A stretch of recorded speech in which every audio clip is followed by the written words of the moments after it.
I always like to look back. I'm a history buff. I like to look back and see where we've come from. I think that gives us an indication of maybe where we're heading, what we're going to experience. It tends to repeat itself. Looking back 100 years on Wayne Township, firefighting has come a long way. EMS has come a really long way. Back in the old days, it was bucket brigade at best. It was forming a line from the well to whatever the building was that was burning. The greatest struggles were, did you actually have enough water? And could you get your neighbors to come help you put the fire out? In the 1930s, Indianapolis Fire Department actually began bringing water out into the townships when we had house fires. Unfortunately, the legislature got involved and the state Supreme Court got involved, and they were essentially told that their liability immunity for the firefighters stopped at the city limits. And that was true also of the town of Claremont and all the other municipalities and towns in Marion County, which meant that the IFE couldn't bring the water out anymore. So the solution was the sheriff, the county sheriff, when they got message that there was a fire out in the township, they would go to the jail and grab inmates, and they would go get on the fire truck, and then they would haul the water out to the township. Well, that didn't work very well. As you can imagine, it took some time to get word to the sheriff to go get the inmates to bring the truck out. The end result was, in the 1930s, the communities here in Wayne Township began forming neighborhood fire departments. We had 9 of them. We had pictures you see here, Mars Hill, we had Drexel Garden, we had Bridgeport. That building you see on the left was in Mars Hill. That was actually the first fire station built specifically to be a fire station, the community center. And you can see they also had 3 vehicles. Those were paid for by Mars Hill residents. It was a civic group. It was all volunteer. And the way they got the word out was you would call the person whose number was listed in the neighborhood, and she had a siren on top of her house. And she would ring the siren, and everybody in the neighborhood knew they needed to go get on a truck and fight the fire. We've come a long way since then, but it has not been easy. I mean, if you go back and look at the stories, the news stories from when there were 9 volunteer departments to when they consolidated into the Wayne Township Volunteer Fire Department Incorporated and built 5 fire stations. Actually, built 3 that we know of right now. One that was here before and one that was built just recently. But that process has taken time and it's taken a lot of effort and a lot of struggle. But the intention has been to solve the problems and make folks safer. And I say that because today and in the weeks and months ahead as we move through this process, I don't want us to lose sight of where we come from, where we're going, and that all of our intentions are to make things better. This is not an easy thing. Change is hard. But change is required, and that's what we're facing here today. So those are the fire trucks. This is one of the reasons. This is honestly probably the biggest reason we're sitting here. Our financial future here in Wayne Township. This is a snapshot of how we've been doing going back to 2013. And if you look, the blue is our revenue, the green is our expenditures, and the yellow is what is left in the piggy bank at the end of the day. Our trends have been slowly upward, but unfortunately, if you look, our expenditures have been growing faster than our revenue. We've had some real challenges related to revenue. And if you think about what we've experienced here in Wayne Township, revenue is generated primarily by property taxes. And we've lost Rolls-Royce. The main plant there at Rolls-Royce has been torn down. We've lost Chrysler. We've lost Link Belt. And there have been a steady struggle of loss of industrial base. We've also seen an expansion of TIF districts. The airport TIF district, which is actually, well, part of it is up for renewal in 25, and the plan is to expand it. The city has just released plans for West Washington Street to be redeveloped from 465 out. Well, that includes expansion of the TIF district. Well, when you do a TIF district, you essentially freeze the property tax revenue for that area for local government.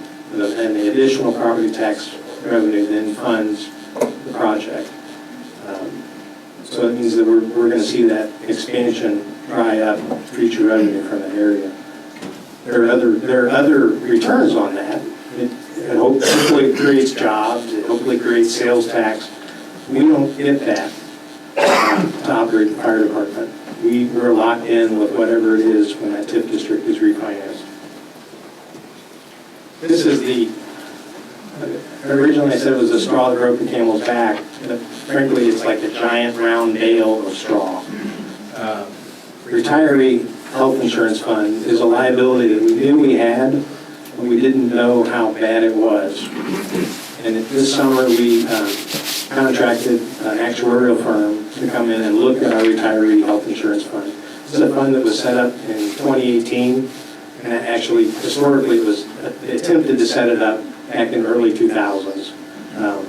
Didn't get off the ground back then, and when they did it in 2018, there were some problems. And as a result, it didn't get funded the way it should have. It's not that this money is missing. This money was never put in the bank.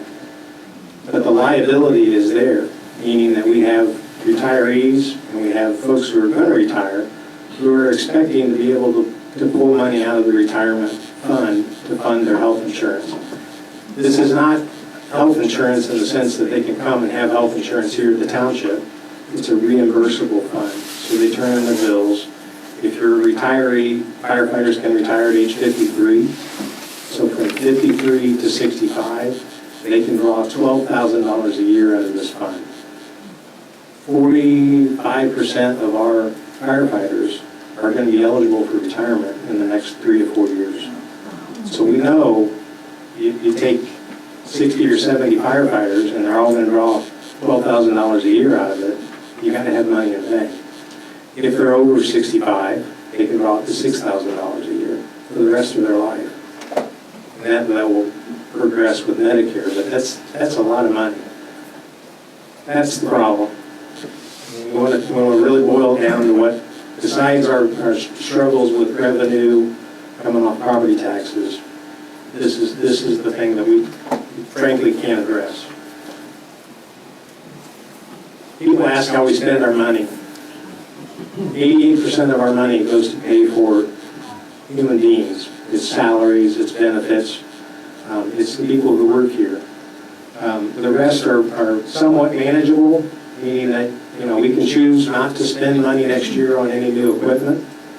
We're not buying any new fire trucks or ambulances this year. We bought 3 ambulances last year because frankly we had to. The wheels were falling off our old ones. We will control those manageable costs, but for the blue part of the pie, almost all of it's contractual. We have a union contract with Local 416, and that's something we're obligated to take care of. Personal services, that's the blue section over here, to give you an idea of what's included in personal services. It's salaries, it's wages, snack pay is when they have additional certifications, how long they're here. They get bonuses for perfect attendance. They get gym reimbursement. You can see the list. PERF is our public employment retirement fund. We spend a little over $33,000 per employee on health insurance. We pay into Social Security, unemployment. All of these things are required by state and federal government. We also contribute. You see the RIF. This is what will blow your mind in terms of where we're at financially.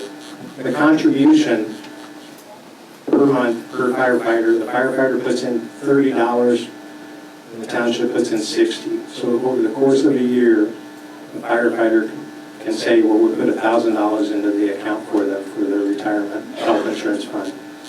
But when they retire next year, they can take $12,000 a year out of that account. The math doesn't work there. We contribute to the 457 plan, and that is a public employee health plan, portable employee. Anyway, it's a health fund that they can take with them. It's through Nationwide. I should not skip that. And you see other bonuses, and overtime is the thing that, quite frankly, has been blowing our budget. We're working on controlling overtime, but it's a problem. Here are our numbers. The 23 is preliminary. Beth and her team are still finishing up the audit of 23. The biggest, scariest thing that happened last year is on our line there for revenue. We forecasted more than $32 million to come in last year on revenue. We experienced a shortfall in property tax revenue because we're down the list. When you talk about priorities for property taxes, the first priority on property taxes is to pay debt. And we don't have any debt, but the school district had debt. And they refinanced their debt, and they brought that debt in under the ceiling, and it took $1.8 million out of our projected revenue. There's also the gray area of a thing called triggers, which Mike can tell you all about. The property tax system we have here in Indiana has triggers that can change how much actual revenue comes to a unit of government. We came in short on budget, and we'll see we were obviously in deficit then because we spent $35 million and we only took in 32. You can see at the bottom our balance, our operating balance, is a little over $5 million. 24, which we just got started in, we are projecting 34.9 as our revenue. That number is higher than normal because you guys voted for the appeal of our property tax levy. We ran through our accounting and saw that we thought we had been shortchanged in the 3 previous years in the property tax system, and the state agreed and is giving us some additional revenue for 24. We've also, as you can see, cut our expenditures from 23 to 24. Our budget is bare bones, and by that I mean we're not buying any equipment this year. We're not doing major improvements. Last year we replaced, I can't tell you how many rooftop heating and air conditioning systems, most of which were failing. The unit that sits on top of this boardroom had a cracked heat exchanger. I don't know how long it was cracked, but it had to be replaced. We spent money on that. That's not out of the fire budget, it's out of the court budget. But that pattern of replacing things has been something that we had to address in the last year and a half because we had things that we needed, we had to have. We had to have emergency backup generators at fire stations. We had 2 fire stations where they were inoperable. We couldn't take care of the equipment that we had in the buildings, which was there to take care of our firefighters and our community. We bought 3 ambulances last year. Like I said, that was $750,000 that we had to spend. But where it's important to look is at the bottom there. We're really not growing our emergency fund at the bottom. We're basically breaking even if you think about $300,000 out of $30 million, $35 million. And this budget is based on our contract with our firefighters where they didn't get raises this year. So if there had been raises in that contract, we would have been way over in the deficit. This is what I refer to with the revenue projected versus the revenue shortfall from last year. You can see then the 24 revenue versus the 24 budget. That's how we're right now breaking even a little bit. People ask what it costs to have a firefighter or a medic. Base salary is $80,000. Stack pay, that's adding on certifications and longevity. The bonuses I mentioned, clothing allowance, reimbursements. The big number there on PERF, we fund firefighter retirement fully. So the Indiana PER fund has a specific fund for firefighters. We pay the full amount. This year that amount went up 1%. That was a state mandated increase. That number of 21,608 goes into individual firefighters' PER accounts. Insurance, it's pretty self-explanatory. All of those expenses add up. You can see the bottom of it here, but it's at the top. There you go. 173 for a firefighter, 159 total cost for a paramedic. That doesn't include overtime. We have firefighters who are paying in excess of $225,000 when you add in overtime. This is our trend. This is the financial reality of where we're heading. You see the bump there. That was because we received a large SAFER grant from the federal government. That was designed to help us transition with our aging firefighter population, because we hired in some new firefighters. But as you saw on one of the previous slides, that meant that our expenses went up because we added firefighters. Why we're trending down now in terms of expense is that we're not adding firefighters this year. It's not in the budget. We can't afford to do that. But overall picture is we're running towards a cash flow problem. We have not had to borrow money yet to make operations, but many units of government in Indiana have gotten to the point where they borrow money to get from property tax payment in December to property tax payment in June. We get our money about a month after the state collects property taxes. So come April and May, we could run low on money to the point that we have to go to the bank and ask for a loan to help us cash flow it until we get tax payment and property taxes. Why EMS and why IEMS? I mean, there is already a relationship that we have with IEMS, and it's a good one. We have a half of an ambulance, and you ask, what is a half of an ambulance? A 12-hour shift that IEMS has already inside our fire territory. We cross boundaries with IEMS through a thing called a mutual aid agreement. That's basically to say, on a real emergency, the closest ambulance is going to come to you. If you call 911, it's IEMS, it's Decatur Township, it's Pike Township, it's Wayne Township, and it's all the fire departments in Hendricks County, and it's seamless. That IEMS question, we'll work our way through. The short answer is, this IEMS question is a part of us balancing the budget and working our way through, not going into the red. We've talked about in previous meetings duplication of services, but there's also duplication of taxes. So people who live in Wayne Township currently pay the Wayne Township Fire District tax rate of 0.76 per $100,000 or per $100. On top of that, they pay the 0.18 per $100 to Health and Hospital Corporation. So the total is 0.9494.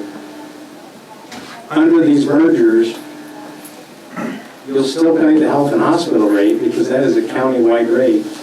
And then the reason that's relevant is Health and Hospital Corporation is the parent of IEMS.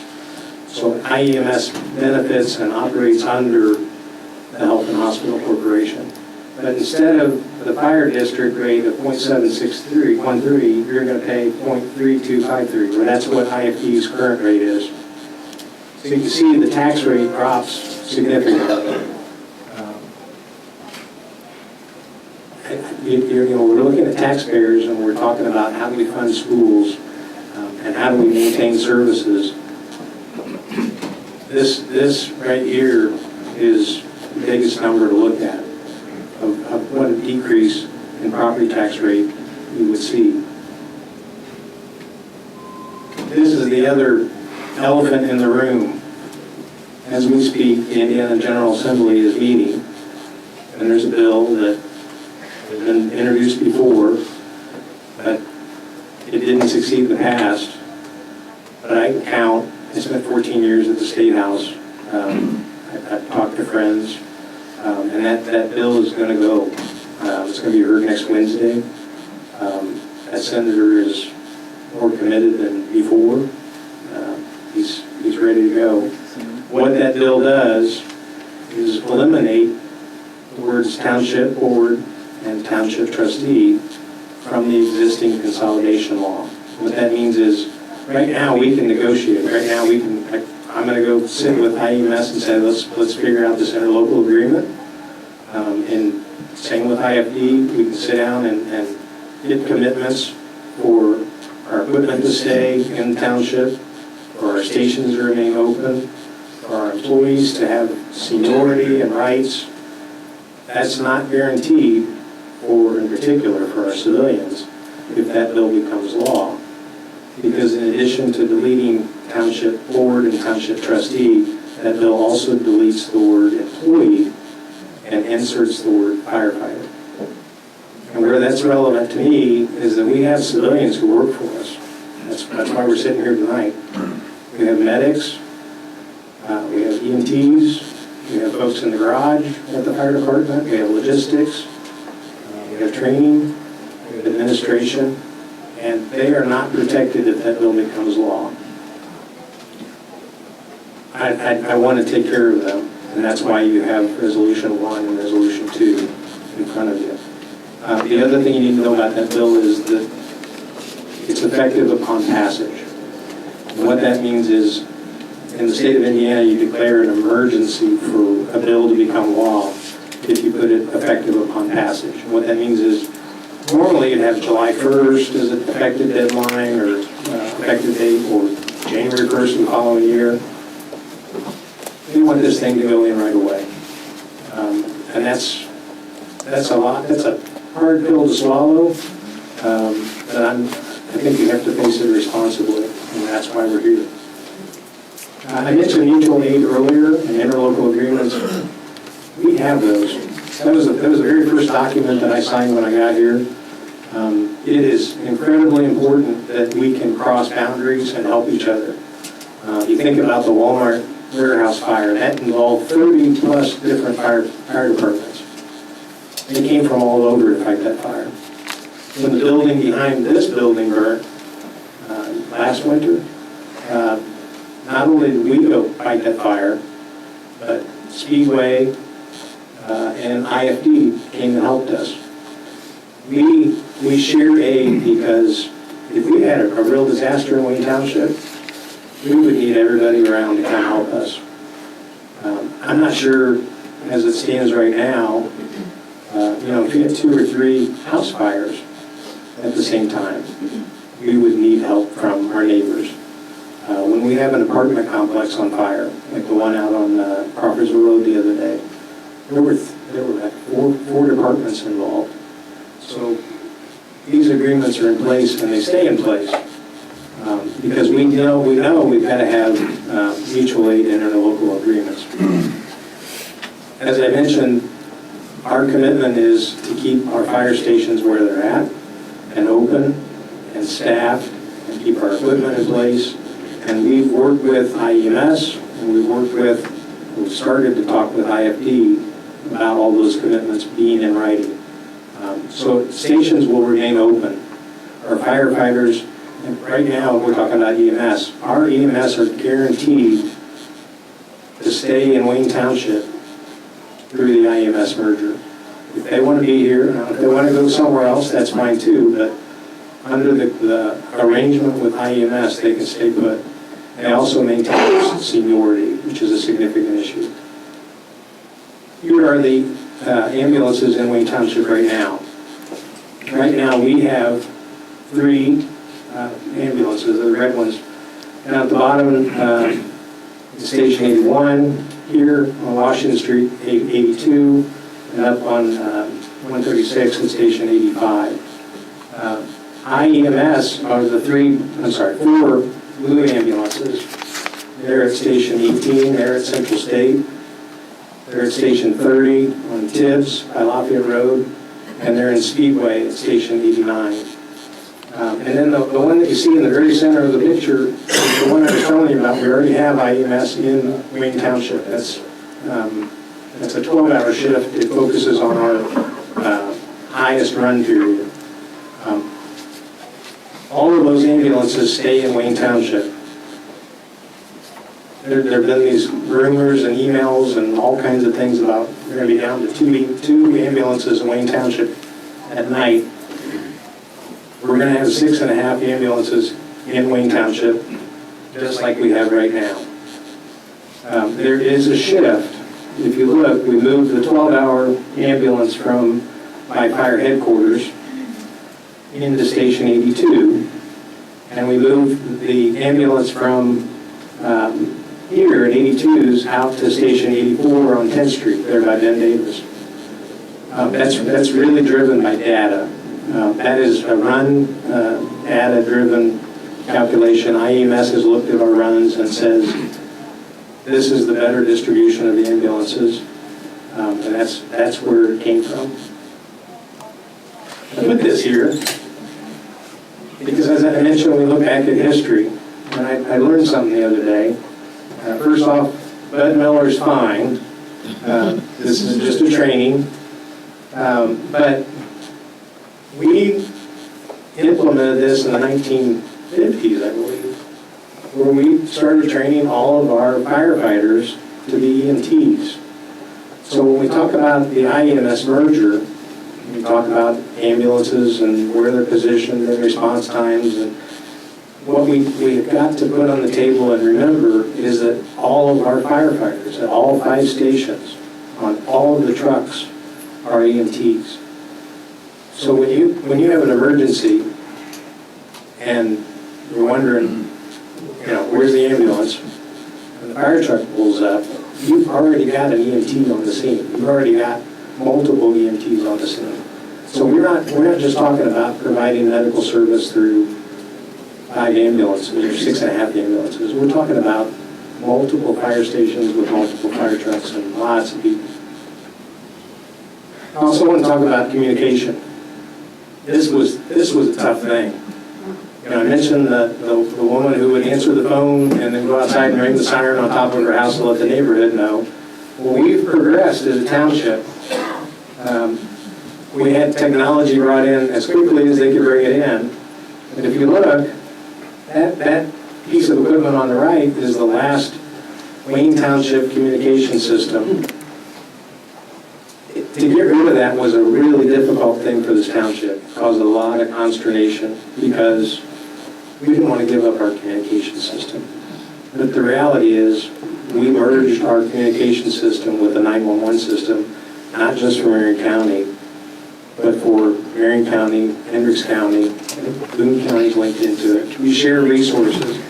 If we hadn't made that decision, you would still have to live in Wayne Township and dial one number for if you needed fire from one side of the township, or another number for fire service on the other side of the township.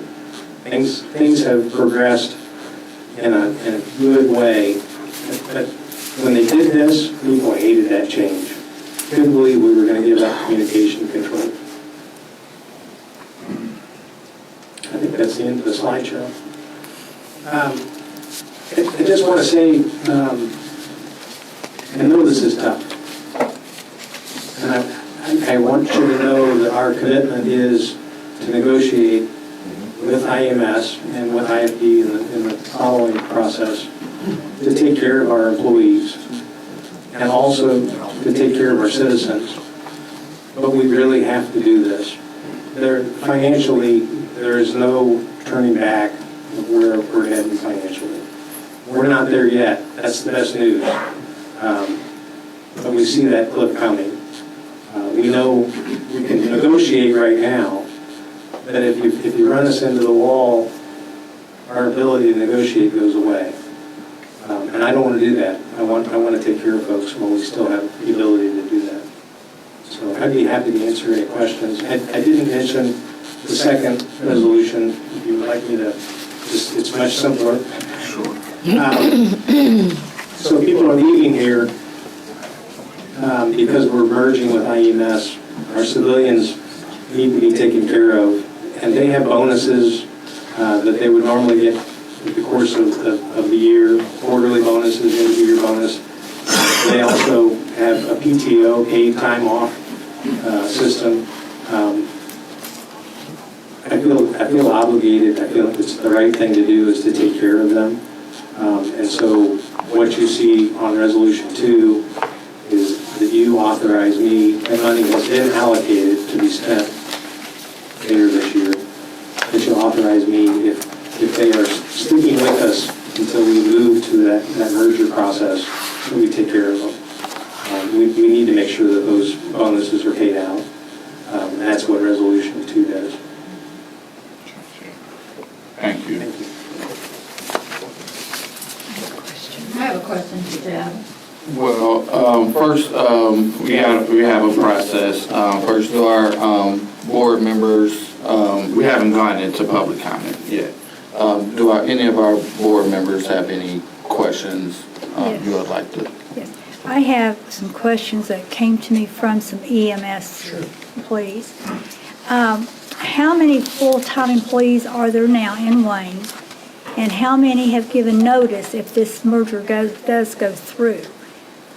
I don't have that exact number. I think, I'm looking for our agent director.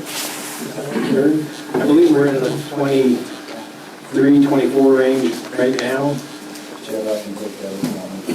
Actually, I got an expert And right then I got behind two me. more questions. What's the next one? Okay, my next question is on Section 10, and it's 24.1. Okay, we're giving all of our equipment and everything to IFD. Are they going to pay? It's IEMS. Okay, right. I'm sorry, EMS. Okay, we're giving them all of our ambulances and everything. Are they going to give us any kind of stipends or anything for this equipment that they're getting that's paid for? Because we have no debt against that. Yeah, but they assume all the liability as well as the asset. And by that I mean, some of those ambulances don't have the value that you see on that paper. They estimate it high, but some of them are on their way to just being parts. There is no exchange of money, but what they do give us is, first off, a commitment that they maintain service for us. And secondly, they honor our employees in terms of seniority and the structure of things that they have coming in. So our employees will come in to IEMS with the start date of whatever it was they started here in Wayne Township with. So they won't come in as new employees with IEMS. They also, in terms of the vacations and things they plan for this year, IEMS is going to honor all of the scheduling, and they'll work around whatever plans they've already made, so there's not a disruption to their schedule this year. Those commitments were made to us by IEMS as we exchange the assets.